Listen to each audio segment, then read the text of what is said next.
Oh my God, look at them. They're like black rats trying to gnaw everything away. Victoria Caldwell pressed the binoculars to her eyes. Disgusting. Utterly disgusting. Animals in suits are still animals. She grabbed her phone and called 911 without hesitation. Yes, I need the police immediately. There's an illegal black wedding next door. Drugs, weapons, trespassing. Send everyone. She wanted this wedding wiped out. Every trace of it gone.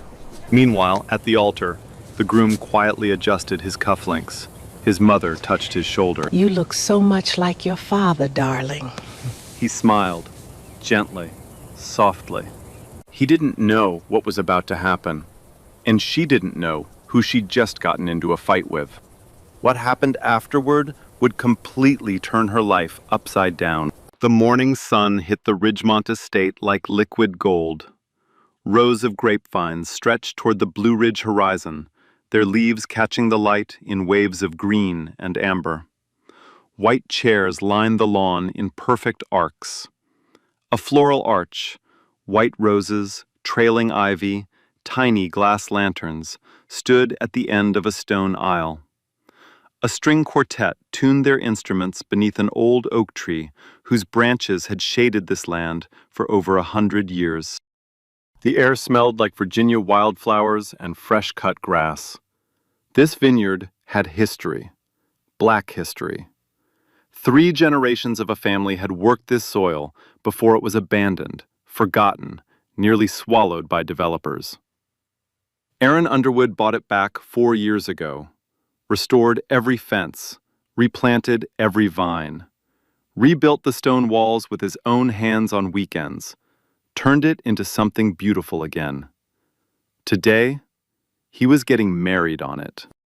Inside the estate's main house, Aaron stood before a tall mirror. His tuxedo fit like it was stitched onto his bones, clean, sharp, not a thread out of place.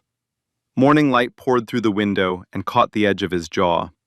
His best man, Cole Anderson, leaned against the doorframe with his arms crossed. "You nervous?" Aaron adjusted a gold cufflink, simple, engraved with his late father's initials. "Not even a little." "Liar." Aaron smiled. Cole had known him since they were 12. Same block, same school, same dream of making it out. Not away from their people, but forward for them. Cole became a federal prosecutor. Aaron went further, much further. But today, none of that mattered. Today, he was just a man marrying the woman he loved. The door creaked open. Evelyn Moore, Aaron's mother, stepped inside. 71 years old, retired schoolteacher. Hands that had graded 10,000 papers now trembled as she held a small photograph. Aaron's father, taken the year before he died. A janitor who worked 3 jobs, morning, evening, overnight, so his son could sit in a law school classroom. She tucked the photograph into Aaron's jacket pocket, right over his heart. "Your daddy worked 3 jobs so you could stand in a room like this." Her voice cracked. "He would have been so proud, baby." Aaron pulled her close. He could smell her lavender perfume, the same one she'd worn his entire life, the same one that meant safety, that meant home. "He's here, Mama. I know he is." She wiped her eyes with the back of her hand and straightened his lapel one more time. "Now go marry that girl before she changes her mind."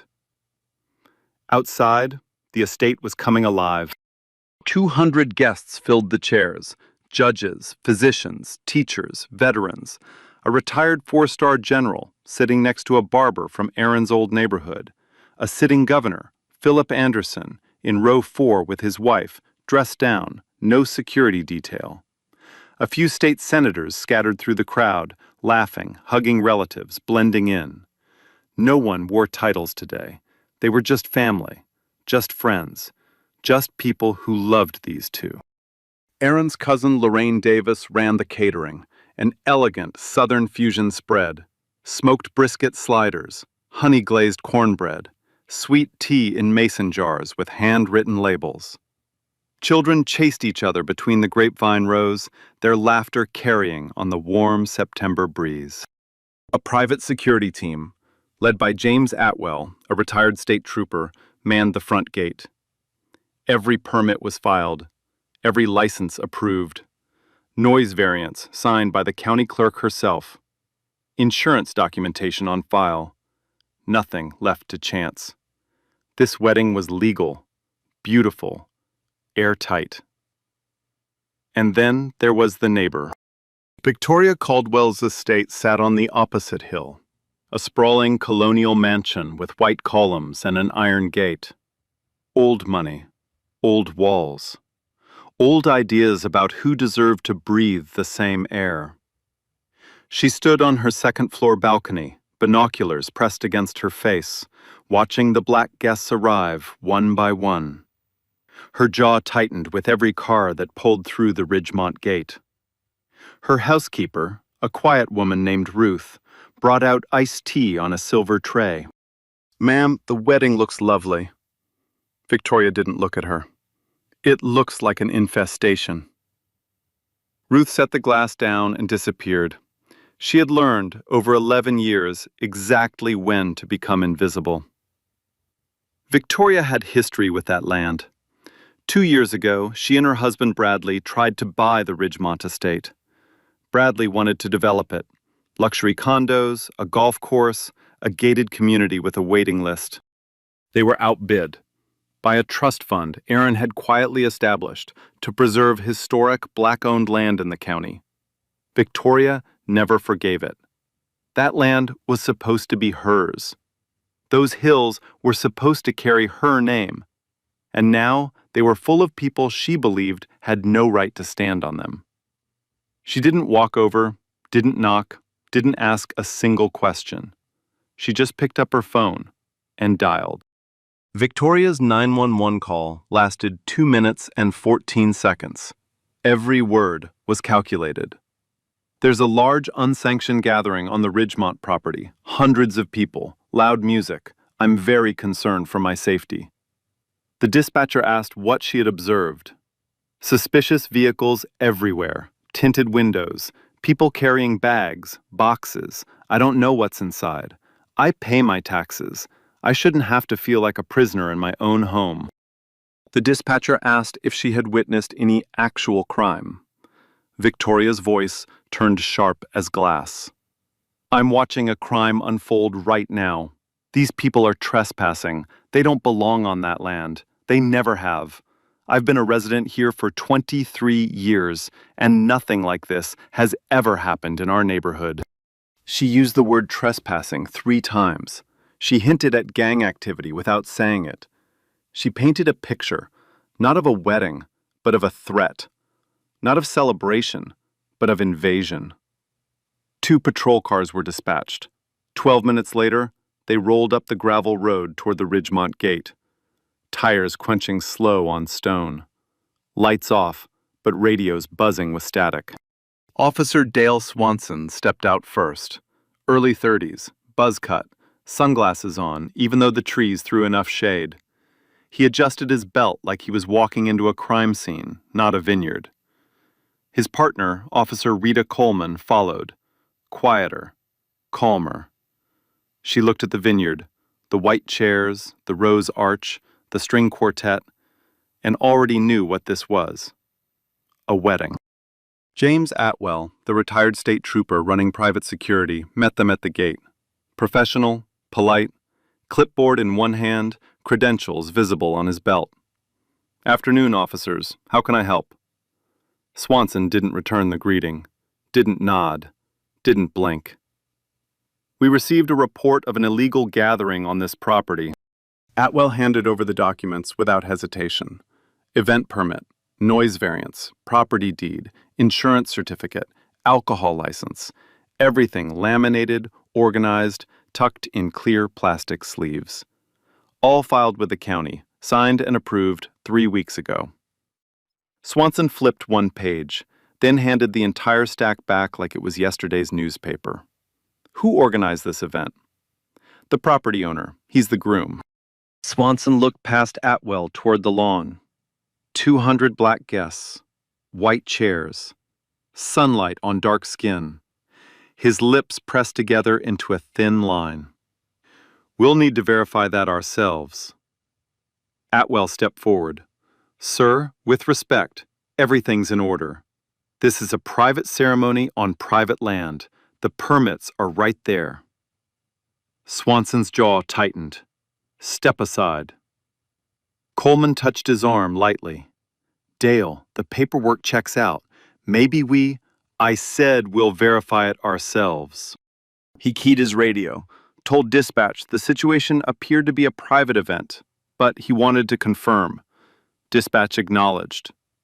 Then, a second call came in.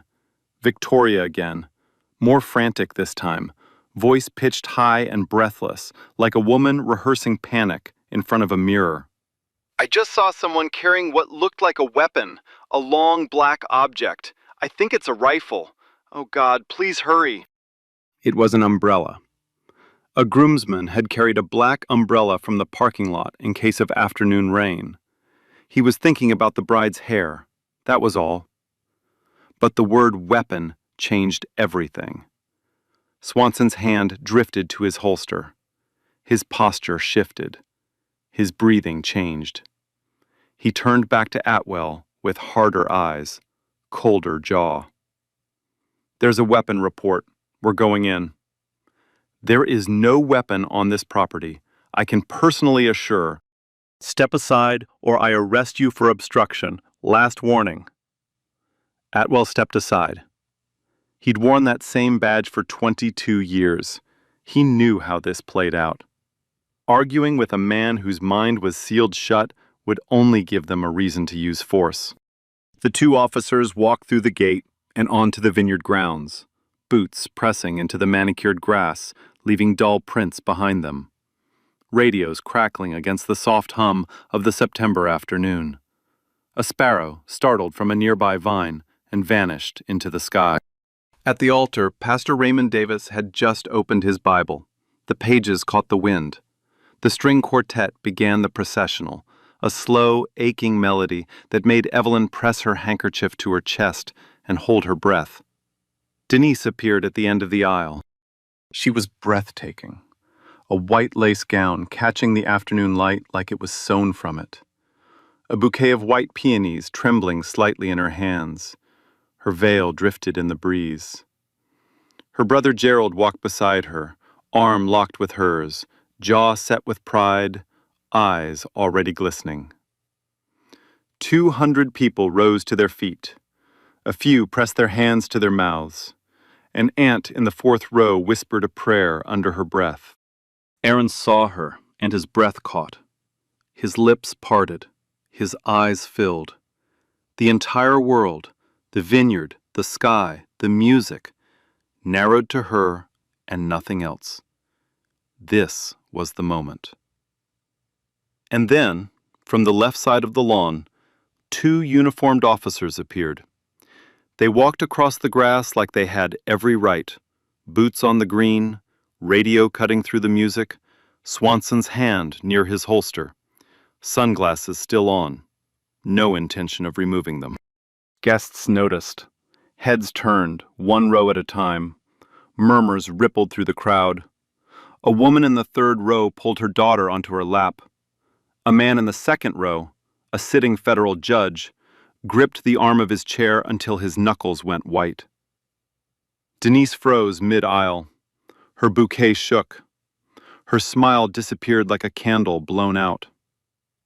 Gerald whispered, "Keep walking, Dee. Don't stop." She couldn't. Her feet wouldn't move. Swanson walked straight to the altar. He didn't lower his voice. He didn't glance at the bride. He didn't acknowledge the 200 guests staring at him in silence.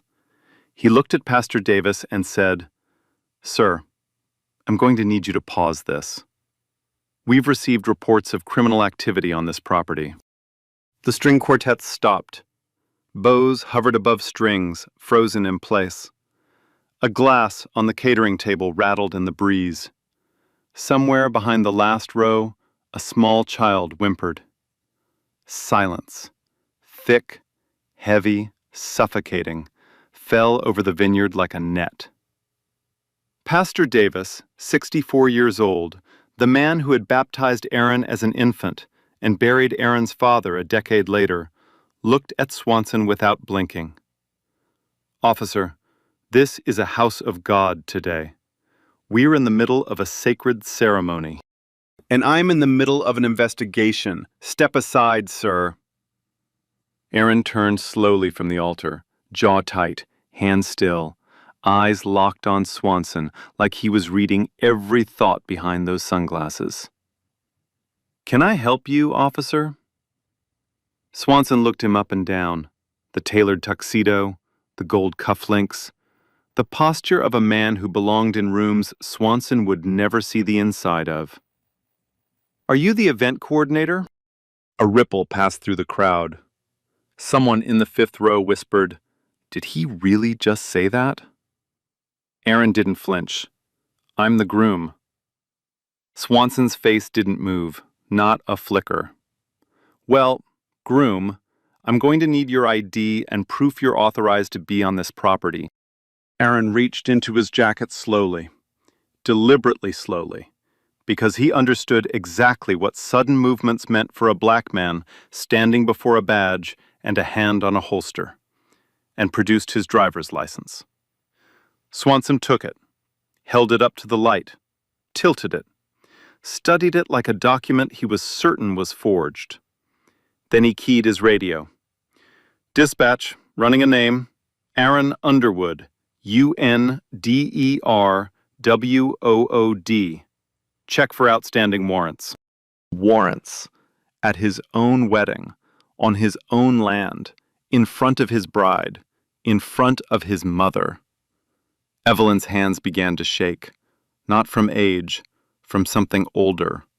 The same tremor she'd felt when her husband was pulled over for driving too nice a car in the wrong neighborhood.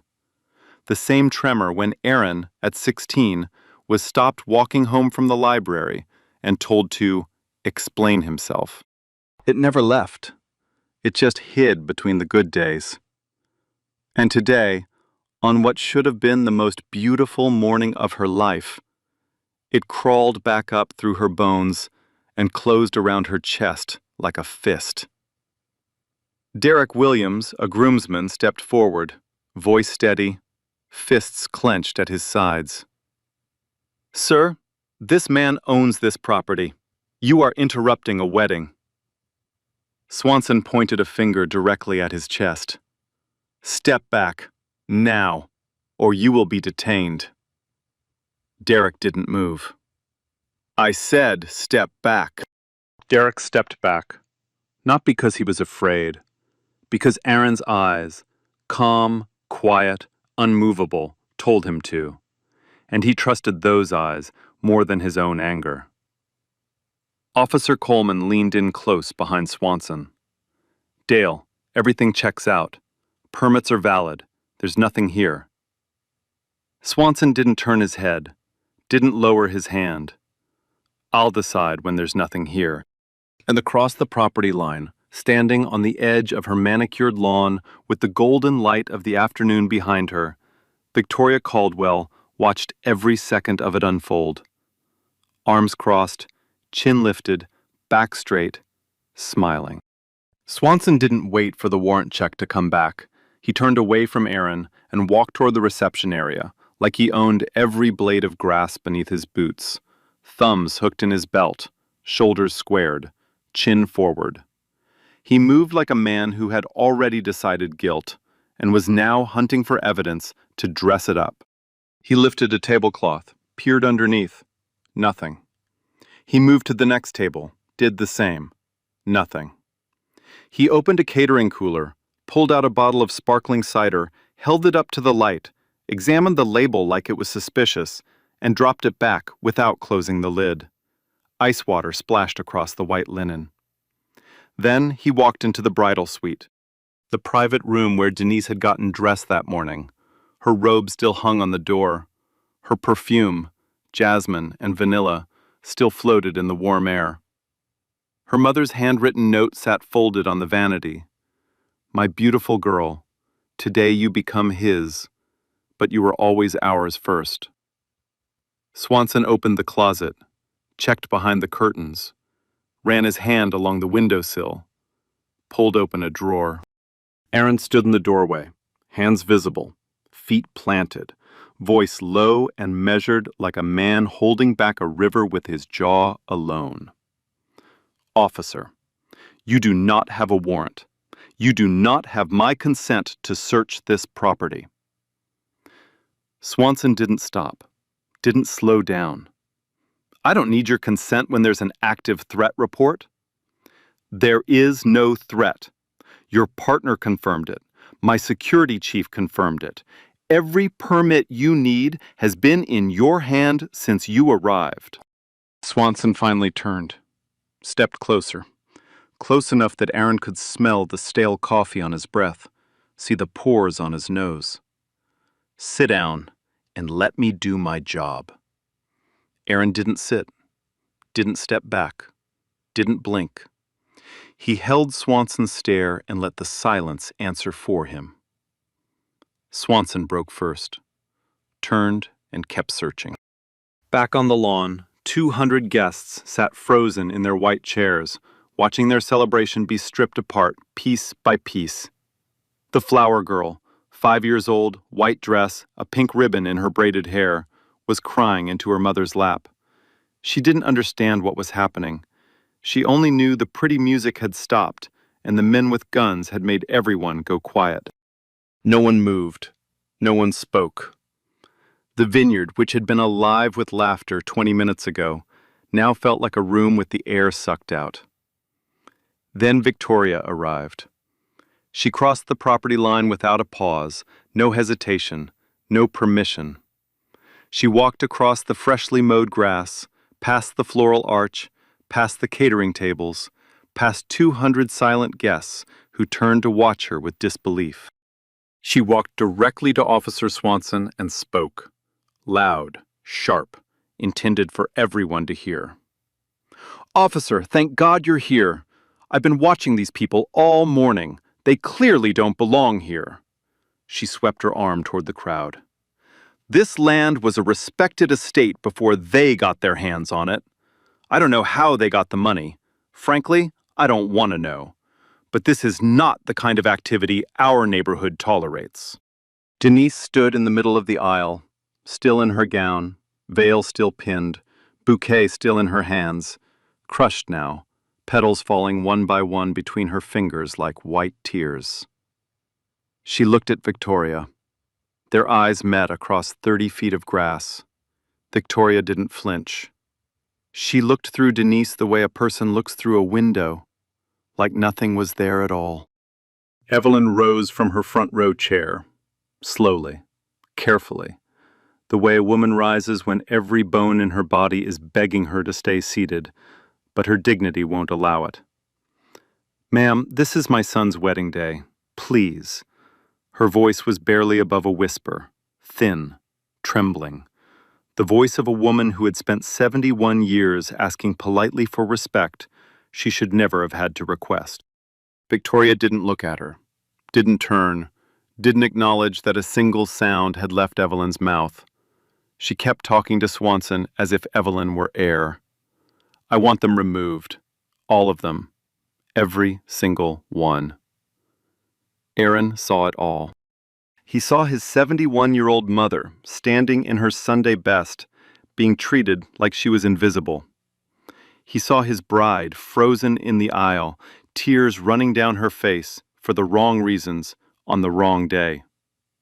He saw 200 guests, judges, veterans, doctors, teachers, a sitting governor, held hostage in silence, while a woman who despised them for the color of their skin stood in the center of their joy and demanded it be erased. His hand trembled. Just once, a single tremor through his fingers. He steadied it, drew a breath, let it pass. Then he pulled out his phone, stepped 2 paces from the crowd, dialed a number from memory, 4 words. It's Aaron. Come now. He hung up, slid the phone into his jacket. No one noticed. Not Swanson, not Victoria. Not a single soul on that lawn understood what had just been set into motion. But it was coming. Swanson, performing now. Chest puffed, voice louder than it needed to be, turned to the DJ booth. Aaron's young cousin, 22 years old, headphones resting around his neck, sat behind a laptop and a pair of speakers. Shut it off. Sir, I'm not even playing any... Did I stutter? Shut it off. Unplug everything. The cousin looked across the lawn at Aaron. Aaron met his eyes and gave a small, quiet nod. The cousin unplugged the speakers. The soft electrical hum died. One more piece of the celebration, silenced. Swanson turned to face the seated guests. He raised his voice, projecting across the lawn like a man making an announcement he'd been waiting all day to deliver. Nobody leaves until we've completed our investigation. I need to see identification from everyone present. 200 people asked for papers, at a wedding, on private land, without a warrant, without probable cause, without a shred of evidence that a single law had been broken by anyone other than himself. He began walking through the rows. He stopped at Walter Brown, 68 years old, retired United States Marine, 2 combat tours, a silver star pinned inside a velvet box in his bedroom at home. A man who had bled for the same flag stitched onto Swanson's uniform sleeve. Stand up. Empty your pockets. Walter looked at him, eyes steady, jaw barely moving. I served this country for 24 years, son. I didn't ask for your service record. I said, empty your pockets. Walter stood, slowly, with a dignity so heavy it pressed down on every person watching. He reached into his jacket and placed his belongings on the chair, one by one. A leather wallet worn soft at the edges, a white handkerchief folded into a perfect square, a single peppermint wrapped in cellophane, and a photograph, small, creased at the corners, of his late wife on their wedding day, 41 years ago. Swanson picked up the wallet, opened it, flipped through it like a man leafing through a magazine in a waiting room, put it back down without a word, without an apology, without even looking Walter in the eye. He moved to the next row. Officer Coleman stood at the edge of the lawn, arms crossed, face drawn tight. She hadn't searched anyone, hadn't drawn her weapon, hadn't raised her voice once. She walked to Swanson and spoke low. Dale, we need to call the sergeant. Right now. This has gone too far. Swanson looked at her like she'd insulted his mother. I've got this under control. This doesn't look like control, Dale. This looks like a lawsuit. Then go stand by the car and stay out of my way. Coleman stepped back. But she didn't leave. She didn't look away. Her eyes moved across every face, every gesture, every word. She was watching. And she was remembering all of it. Victoria, meanwhile, had taken out her phone again. Not 911 this time. She was calling the local news tip line. Yes, hello. I'd like to report a developing situation in the Ridgemont area. Police are investigating a large black gathering, possible weapons, possible drugs. I think the public has a right to know what's happening in their community. She wanted cameras. She wanted to be the woman who saved the neighborhood. She wanted her name attached to this moment. She had absolutely no idea what she had just set into motion. None. 11 minutes passed. 11 minutes of Swanson walking through rows of guests like a warden doing count. 11 minutes of Victoria standing with her arms crossed, chin raised, phone in hand, waiting for the cameras she'd summoned. 11 minutes of Denise standing in the aisle in her wedding dress, perfectly still, tears drying in lines down her face. Then the gravel crunched. Not one car, not two. 3 black SUVs rolled up the vineyard road in a slow, tight line. No sirens, no flashing lights, just tinted windows and a kind of silence that felt heavier than noise. They stopped at the gate. Doors opened in unison. Out of the first vehicle stepped Deputy Director Nathan Ellis of the Virginia State Bureau of Investigation. Dark suit, silver badge clipped to his belt. 4 plainclothes agents flanked him, 2 on each side. Out of the third vehicle stepped Sheriff Terrence Whitfield, county's highest-ranking law enforcement officer. Full dress uniform, metal bar across his chest, hat tucked under his arm. He was late. Not because of the call. He'd been invited to the wedding. He was late because he'd stopped to pick up a gift. A bottle of Virginia wine wrapped in gold paper, still sitting on his passenger seat. The agents walked through the gate without asking permission. They didn't need to. Atwell stepped aside and exhaled for the first time in an hour. Swanson saw them from across the lawn. He straightened up, adjusted his sunglasses, tried to look official. Sheriff Whitfield walked directly toward him, not fast, not slow. Every step measured, every footfall deliberate. His face was the color of ash. His jaw was locked so tight, a vein pulsed at his temple. He stopped 2 feet in front of Swanson. Deputy Swanson. Swanson nodded, trying to read the situation. Sheriff, we received a call about... Do you have any idea who this man is? Whitfield's voice was low, controlled, but underneath it, something close to fury. Swanson glanced at Aaron, who stood near the altar with his hands at his sides, watching. He says he's the groom. He says he's the groom. Whitfield repeated it slowly, like he was tasting poison. This man, the man you asked for ID, the man whose property you searched without a warrant, the man whose wedding you stopped, is Aaron Underwood. Swanson blinked. The Attorney General of the Commonwealth of Virginia. The words landed on the vineyard like a hammer on glass. He is the chief law enforcement officer of this state. He commands every agent, every bureau, every task force. He commands the State Bureau of Investigation. He commands internal affairs. Whitfield leaned in, close enough that only Swanson could hear. He commands you. Every drop of color left Swanson's face. His hand fell from his belt. His lips parted, but nothing came out. His knees didn't buckle, but they wanted to. Victoria's phone slipped an inch from her ear.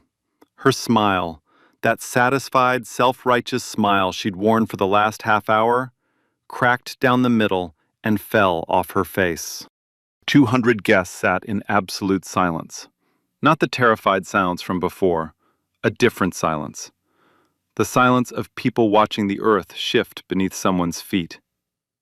Aaron stepped forward, not aggressively, not dramatically. He simply buttoned his tuxedo jacket and spoke in the exact same voice he had used all afternoon. Calm, steady, unhurried. Officer Swanson, you entered this property without a warrant. You conducted an illegal search of my home, my reception, and my bridal suite. You detained over 200 citizens without probable cause. You humiliated a retired Marine. You silenced a ceremony of God. You made my mother, a 71-year-old retired schoolteacher, stand up and beg a stranger for basic respect. He paused. Let the silence hold. All because a woman across the property line saw black people and called it a crime. He turned to Victoria. Mrs. Caldwell, you filed 2 false police reports today. Under Virginia Code Section 18.2-461, each one is a Class 1 misdemeanor. You made racially motivated statements in front of over 200 witnesses, and you are currently standing on my property without invitation, without permission. Victoria's mouth opened, closed, opened again. You can't. I was just concerned. I'm calling my lawyer. Aaron looked at her, not with anger, not with spite, with something worse, with the quiet, settled certainty of a man who had already decided what came next. Ma'am, I am the law. 4 words. The vineyard didn't breathe. Aaron turned to Deputy Director Ellis and gave a single nod. Ellis stepped forward, his voice carried across the lawn without effort. Officer Swanson, you are hereby relieved of duty, effective immediately. Your badge and sidearm, now. A full investigation will be conducted by Internal Affairs and the Attorney General's Civil Rights Division. Swanson's hands were shaking. He unclipped his badge, unholstered his weapon, handed both over, like a man handing over pieces of himself. Sheriff Whitfield turned to Victoria. Mrs. Caldwell, you will be escorted off this property. You will be formally charged. I suggest you contact that lawyer. Victoria opened her mouth to protest. Whitfield raised one hand. Ma'am, not another word. He took her by the arm, firmly, not roughly, and walked her toward the patrol car.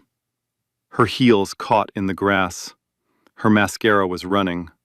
Her chin, which had been so high all afternoon, dropped for the first time. Officer Coleman stood by the gate. She hadn't been named. She hadn't been accused. Ellis glanced at her file later that evening. One note stood out. Only officer on scene who attempted de-escalation. She would be remembered for that. Swanson was walked to the patrol car by 2 of Ellis's agents, one on each side. His badge was gone. His holster was empty. His sunglasses, still on his face, suddenly looked ridiculous, like a costume from a role he was no longer playing. Halfway across the gravel drive, he stopped, turned. Sir, Mr. Attorney General, I was just responding to a call. I didn't know who... Aaron's voice cut through the air. Not loud, not sharp, just final. You didn't need to know who I was to treat those people with dignity. Swanson opened his mouth. Nothing came out. If I had been a plumber, a teacher, a truck driver, you would have done every single thing you did today exactly the same way. The only difference is, no one would have come. No SUVs, no sheriff, no consequences. Aaron held his gaze. That's the problem, officer. Not that you didn't recognize me, that you didn't recognize them. Swanson's chin dropped. His eyes hit the gravel.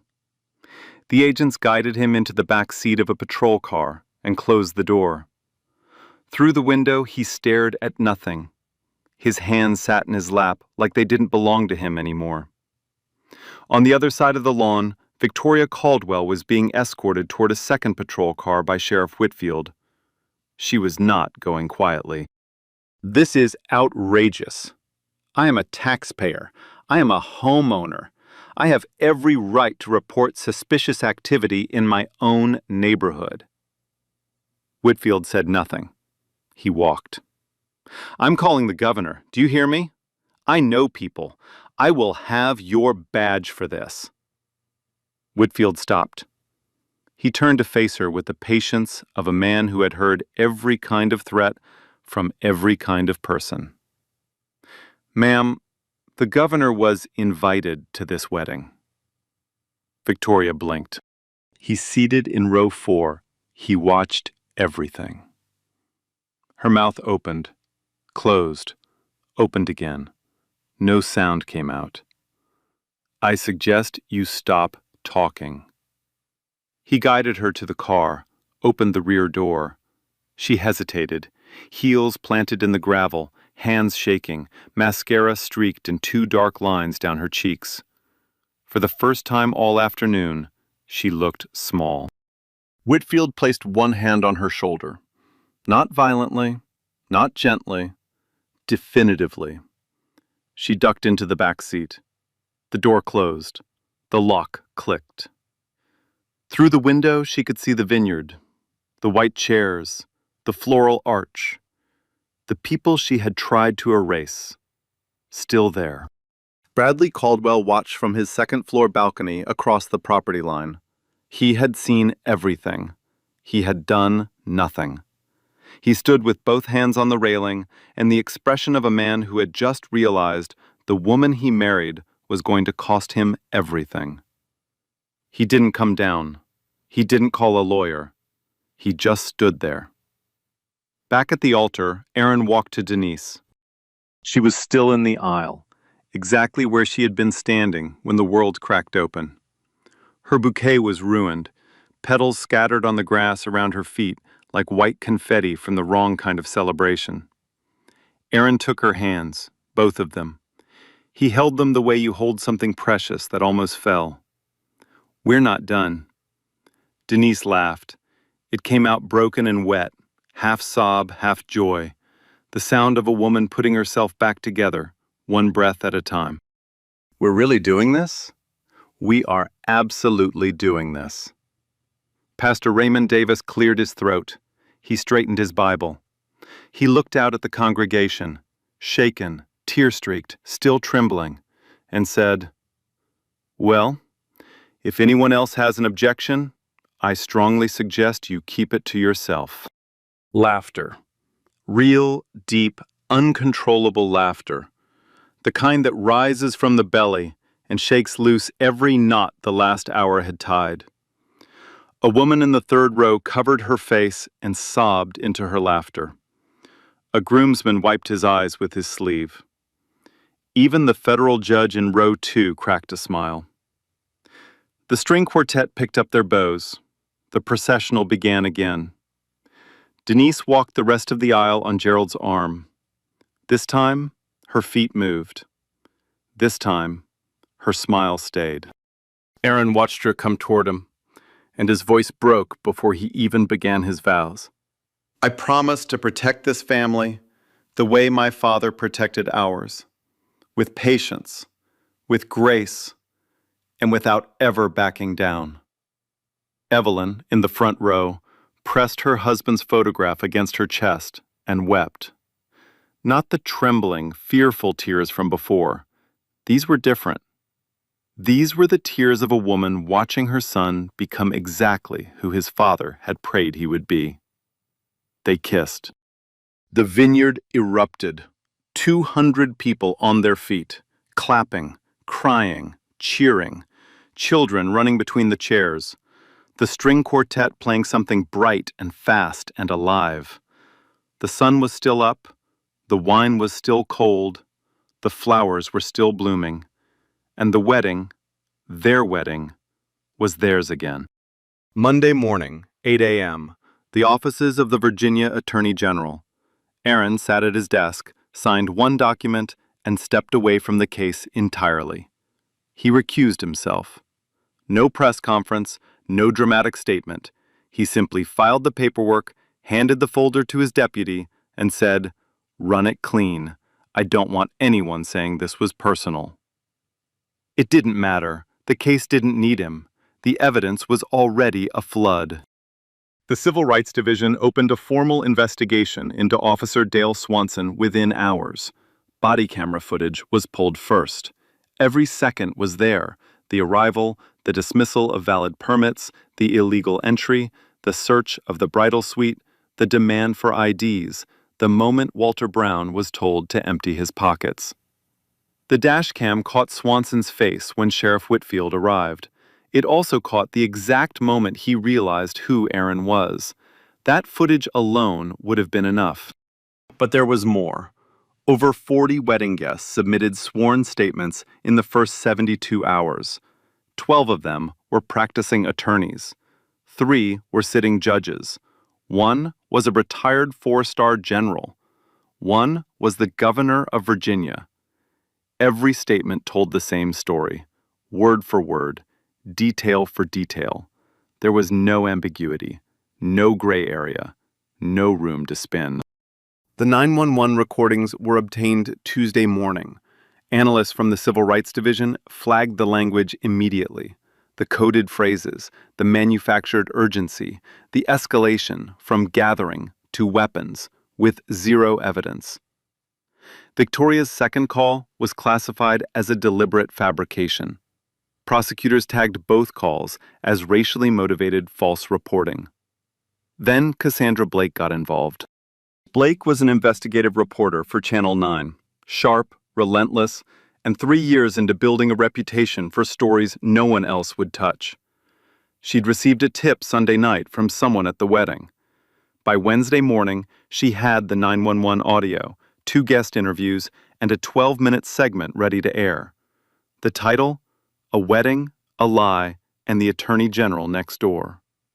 It aired at 6 p.m. on a Wednesday. By midnight, it had been shared 400,000 times. By Thursday morning, it was everywhere. Cable news, network morning shows, podcasts, social media. The 911 audio was played on every major network in the country. Victoria's voice, sharp, entitled, dripping with disgust, became the sound of something millions of people recognized but rarely heard recorded so clearly. Then the cell phone videos surfaced. Guests had been recording. Of course they had. 12 different angles captured Victoria crossing the property line, standing in the middle of a black wedding and declaring, "These people don't belong here." One video caught her ignoring Evelyn. Another caught Swanson ordering Walter Brown to empty his pockets. Another caught the flower girl crying.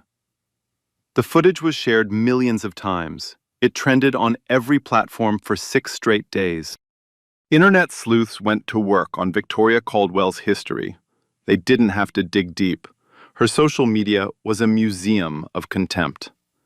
3 previous 911 calls about suspicious black families, one at a public park, one about a black-owned food truck she described as lowering neighborhood standards, one about a black teenager playing basketball in a cul-de-sac, a neighborhood association email chain where she lobbied against affordable housing, calling it an invitation for the wrong element.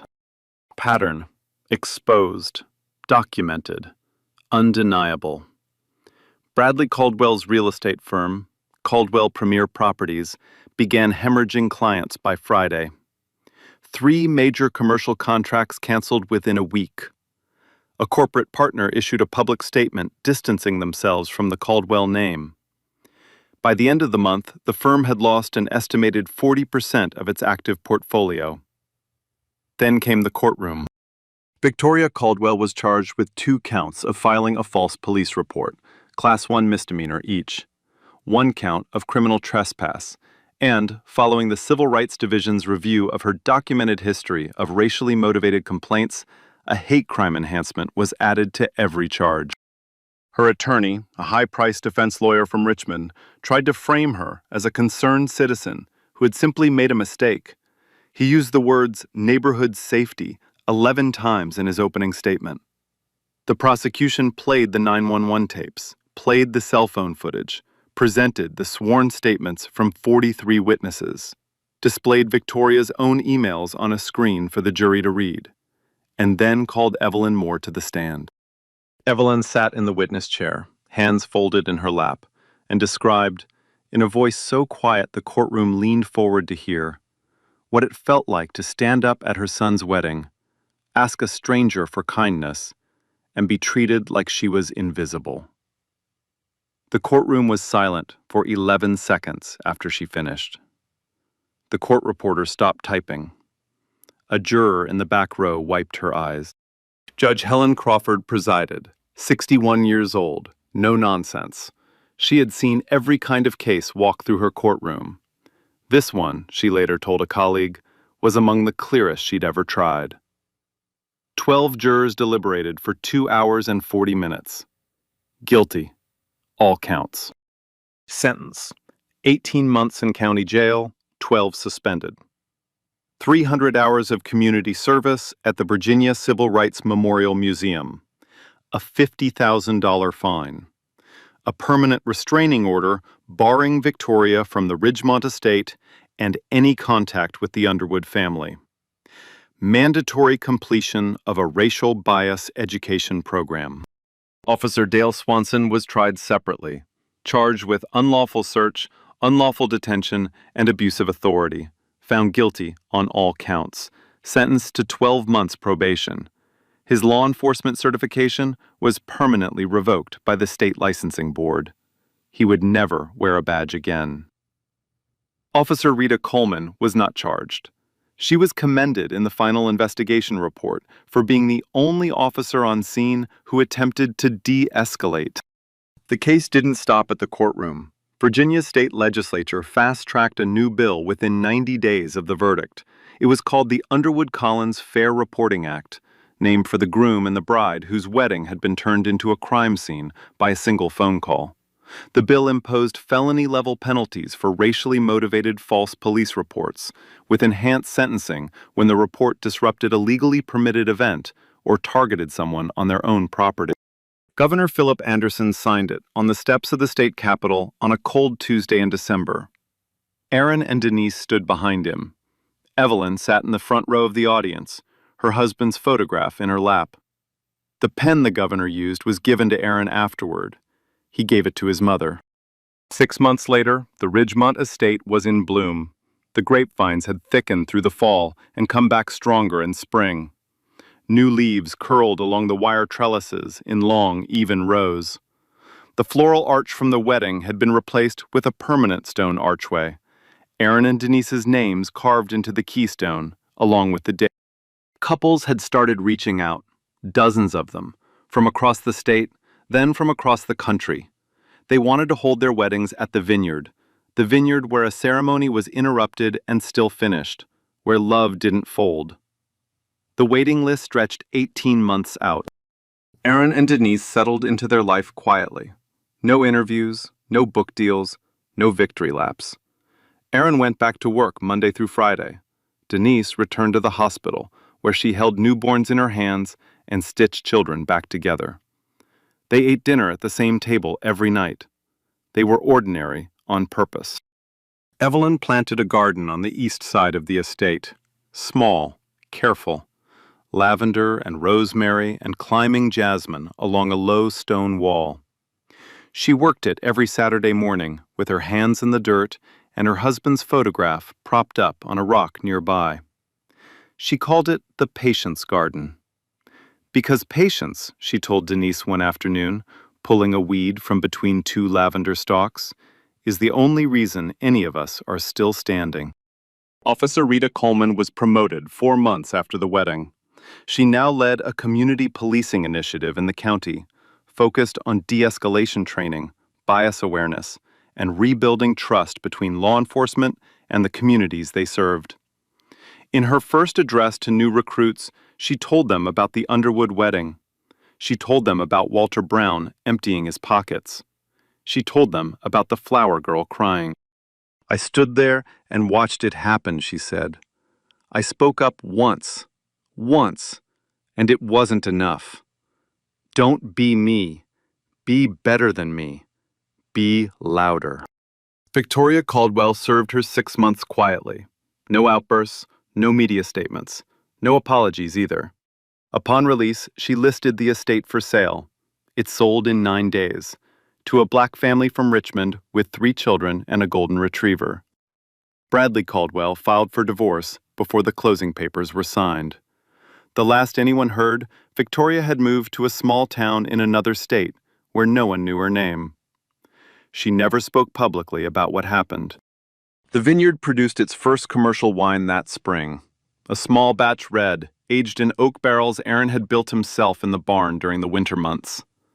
The label was simple, a silhouette of a bride and groom standing beneath a stone arch, vines climbing on either side.